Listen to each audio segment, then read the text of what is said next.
दरअसल मान्यता में बड़ी गड़बड़ियाँ थी, बहुत सारे मान्यता कागज़ों पे चल रहे थे, इसके लिए रोका गया और पोर्टल के जरिए से मान्यताओं को सिस्टमेटिक किया गया। सरकार और जो है 2018 में चीज़ें हुई और उसमें जो है 20,000 मदरसे मान्यता से चल रहे थे, वो घट करके 16,513 हो गए। ऐसा नहीं मदरसों को बंद किया गया, मदरसे कागज़ों पे थे और आधुनिक शिक्षकों के ही लालच में वो कागज़ों पे चला करके उनका जो है सब चल रहा था। लेकिन जब से पोर्टल बना वो मदरसे ऑटोमेटिक कम हो गए और अब जो है चीज़ें पटरी पे आ गई हैं। हम लोगों ने बहुत सारी चीज़ें में बदलाव किया है। आने वाले दिनों में पटरी में करा रहे हैं, बाद हमता भी शुरू करेंगे। इसमें बोल नहीं रहे हैं मंत्री मदरसा कब्जा करें क्या जी? पूरे देश के अंदर जितने मदरसे हैं प्राप्त के अंदर प्राप्त हो, अनुदानित हो, गैर अनुदानित हो, सारे प्राइवेट हैं, सब मैनेजमेंट है। पूरे देश में मात्र एक मदरसा है जो सरकारी है, मदरसा आलिया 1772 का बना हुआ। उसमें मिस्र, अफगानिस्तान और दुनिया के तमाम देशों के लोग, ईरान से लोग आगे पढ़ते थे। मौलाना जौहर अली साहब भी उसी मदरसे से पढ़े हुए हैं। उस मदरसे को आजम खान साहब ने कब्जा करके मदरसा आलिया को ख़त्म करके उन्होंने रामपुर पब्लिक मदरसे को वैसे ही हो आप जांच के नाम पे कह रहे हैं एनआरसी की बात। देखिए वो लोग खानदानी लोग हैं। दो तरह से देश चल रहा है, एक संविधान से, एक खानदान से।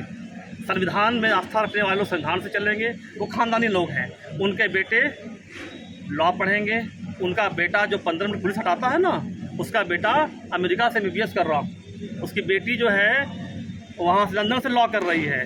लेकिन गरीब के बच्चे को साइंस न पढ़ने पाए, वो टेक्नोलॉजी न पढ़े, इसके लिए उनको बेचैनी हो जाती है।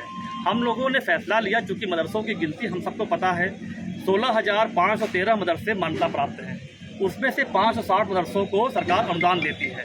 हम ये जानना चाहते हैं कि मान्यता प्राप्त मदरसों के अलावा और कितने मदरसे हैं जो प्रदेश में चल रहे हैं। उसका एक सर्वे हो रहा है, उसका फॉर्मेट आ चुका है, फॉर्मेट सिंपल भर के देना है, उसमें कोई जांच नहीं हो रही है, कोई किस्म की जांच नहीं है।